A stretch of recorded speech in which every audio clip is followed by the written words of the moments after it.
The idea for our project was conceived in one class, and it was on a Friday afternoon, and I was right in the middle of this big lecture on endangered species, and this one student raised his hand, and in the middle of this, it was pretty tense because these kids really care.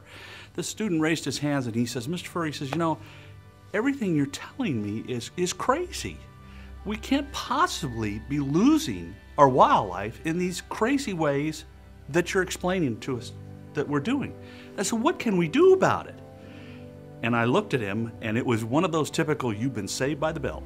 Because the bell rang, the kids all filed out, and I'm still left there, and this boy is still sitting in his seat, and he says, well. And I said, you know, let me give some thought to that. I just locked up my classroom door, there was nobody at the school, and I went for a walk. And I ended up down at the end of Casa Grande Road, and here's little Adobe Creek. And in those days, Adobe Creek was nothing more than a crevice in the ground with rocks in it.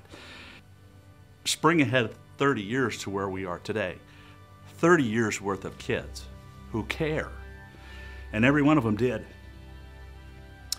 Restored that creek back to total health. Have got federal recognition from the National Marine Fisheries for being accredited for saving that Adobe Creek steelhead from extinction due to all of their work. And they have built a magnificent conservation salmon fish hatchery on our campus. So, you know, you can look at all aspects of this. What have these kids accomplished? They've restored a stream, totally. Back in the days when restoration wasn't even a word, there was nothing we could copy.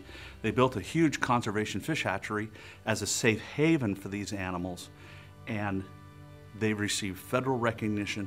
And every one of those kids, every one of them, at the moment when they try and figure, what have I done in my life? I tell them, you've accomplished something that very few people have done. Through your efforts and those of the kids before you, you've saved an animal from extinction, and you've really made a positive difference. And all that comes from that one question on that Friday afternoon. Golly, one of the most cherished memories I have was a young man who brought his child back, and he was a graduate in 1987. And he said to me, Mr. Furry, he says, do you mind if I take my little boy and we go over to the creek? And I said, Jason, you take that boy over the creek and you show him your grove of trees. And I went down there and I watched him, and it was difficult.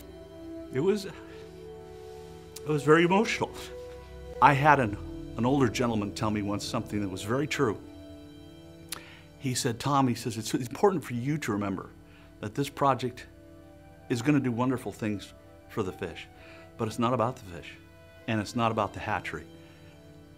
It's about the change in the lives of every one of these kids. That's what it's been for me. Why this ever happened, I don't know. How it happened, looking back on it, the ups and downs, I don't know. But I can tell you that this community needs to realize that we have 30 years worth of heroes of every one of those kids. They were magnificent, and they made a difference, every one of them.